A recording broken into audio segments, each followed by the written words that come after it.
పంచాయతీ ఎలక్షన్లలో BRS party ధూమ్ధామ్గా చేసింది కదా. బీఆర్ఎస్ తరపున నిలబడ్డ అభ్యర్థులకు జనం జేజేలు చెప్పిరు. ఇక షేయి పార్టీ మీద పలజనం ఏ తీరుగా కోపం చూయించారో మనందరికీ ఎరికే. కానీ ముఖ్యమంత్రి రేవంత్ సార్ మాత్రం మందిని ఇంకా మత్మర్పించే ఉపాయం ఏమన్నా చేస్తాడా? కండ్ల ముందే కనబడుతున్నా కానీ జనం మా దిక్కే ఉన్నారు, మమ్మల్నే గెలిపించురని ఏమేమో కట్టించిండు. మరి అదే నిజమైతే అగో రామన్న ఒక సవాల్ చేసిండు. మరి దానికేమంటాడో పార్రి ఇంతకు అసలు సంగతి తెలుసుకుందాం. గాని మన రామన్న చేసిన సవాలు మన రేవంత్ సార్ విని తీరాలే. అంతలావైతే ఈ సవాల్ను తీసుకోవాలి కూడా. ఇది తెలంగాణ జనం మాట. ఇంతకు రామన్న ఏమన్నాడంటే, ముఖ్యమంత్రి గారు ఆయన ప్రెస్ మీట్ పెట్టి చెప్తున్నాడు. 5 నిమిషాలలో మాట మార్చిండు ముఖ్యమంత్రి. మొదలు ఏమన్నాడు, మేము 66% గెలిచినాం, ఇది రాష్ట్రంలో మేము 66% గెలిచినామని మొదలు డైలాగులు కొట్టిండు. ఇది మా ప్రభుత్వానికి ప్రజలిచ్చిన ఆశీర్వాదం అని మొదలు డైలాగ్ కొట్టిండు. అతనికి 5 నిమిషాలకే మాట మార్చిండు. స్థానిక ఎన్నికలంటే లోకల్ విషయాల మీద జరుగుతాయి, లోకల్ అక్కడ ఉండే పరిస్థితులు బట్టి, కులం బట్టి, ఇంకోటి బట్టి జరుగుతుంది, దానికి మాకేం సంబంధం అని 5 నిమిషాల మాట మార్చిండు. కానీ నేను ముఖ్యమంత్రి గారిని ఇలా సిరిసిల్ల వేదికగా వారికి నేను ఒక సవాల్ విసురుతా ఉన్నా. అయ్యా ముఖ్యమంత్రి గారు, మీరు అన్నట్టు, మీరు అనుకుంటున్నట్టు ఏది 66% రాష్ట్రంలో ప్రజలు నీతోనే ఉన్నారు అనే మాట నిజమే అయితే నేను నీకు ఒక సవాల్ చేస్తా ఉన్నా. మా ఎమ్మెల్యేలు ఒక 10 మందిని ఎత్తుకపోయినావు కదా, 10 మందిని ఎత్తుకపోయింది కదా, ఆ 10 మందికి దమ్ముంటే రాజీనామా పెట్టి ప్రజలు చెప్తారు ఎవరు ఎక్కడున్నారు, ఎవరి శాతం ఎంత, ఎవరి బతికెంత, ఎవరి ఎత్తెంత, ఎవరి పొడువెంత ప్రజలు తెలుస్తారు. 10 మందితో రాజీనామా పెట్టి రా ఎలక్షన్లకు.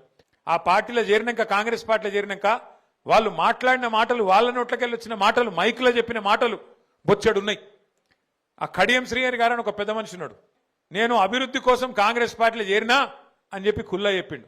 పోచారం శ్రీనివాసరెడ్డి గారు ఆ పెద్ద మనిషి చెప్పిండు, ఢిల్లీ దాకా పోయి నేను ఇప్పుడే రాహుల్ గాంధీని కలిసి కాంగ్రెస్ పార్టీలో చేరినా, మరి నాకు రాహుల్ గాంధీ గారు స్వాగతం పలికిండ్రు అని పెద్ద పెద్ద మాటలు చెప్పిండు. కానీ ఇలా ఇద్దరు పెద్ద మనుషులు, ఇద్దరు కూడా స్పీకర్ ముంగట పోయి పచ్చి అబద్ధాలు చెప్తున్నారు. మేము ఎక్కడ పోలే, మేము టీఆర్ఎస్ పార్టీలోనే ఉన్నాం, మేము ఎక్కడ పోయినాం కాంగ్రెస్లకు. స్పీకర్ గారేమో పాపం ఇలా ముఖ్యమంత్రి చెప్పినట్టు అబద్ధాలు ఆడక తప్పని పరిస్థితుల్లోకి స్పీకర్ గారు నెట్టబడ్డారు. మరి వాళ్ళని పెట్టుకొని ముఖ్యమంత్రి గారు ఇంకా పోజులు కొడుతున్నాడు. మేము 66% గెలిచినాం. అందుకే నేను అంటున్నా, నీకు నిజంగానే 66% మాట గెలిచిన మాట నిజమే అయితే ముఖ్యమంత్రి గారు దమ్ముంటే ఆ 10 మందితో రాజీనామా పెట్టి ప్రజాక్షేత్రంలోకి రా. తెలంగాణ ప్రజలు చెప్తారు ఎవరు దిక్కున్నారో. అది మాట. తెలంగాణ జనం కాంగ్రెస్ దిక్కే ఉన్నారు అని రేవంత్ సార్ చెప్తుంటాయి.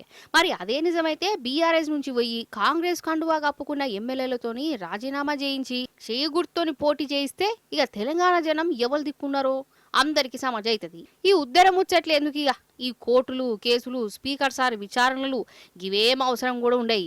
రేవంత్ సారు ఏమంటావు సార్, మంచి ఆఫర్ సార్, మీ పాలన ఎంత చక్కగా ఉన్నదో, జనం మిమ్మల్ని ఎంత నమ్ముతుర్రో రుజువు చేసుకునే వచ్చింది సార్. వాళ్ళతోనట రాజీనామా చేయించి ఎలక్షన్లకు పారాదుర్రి సార్ రామన్న చెప్పినట్టు. ఇగో గిట్లనే అంటుర్రు.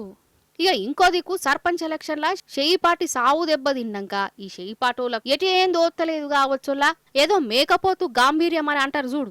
అయ్యో లోపల భయం ఉన్నా బయటికి మాత్రం మేమేం తోపులం, మేమే ధైర్యవంతులం అని చెప్పుకున్నాడు. అగు రేవంత్ సార్ గట్టనే చేస్తాడు.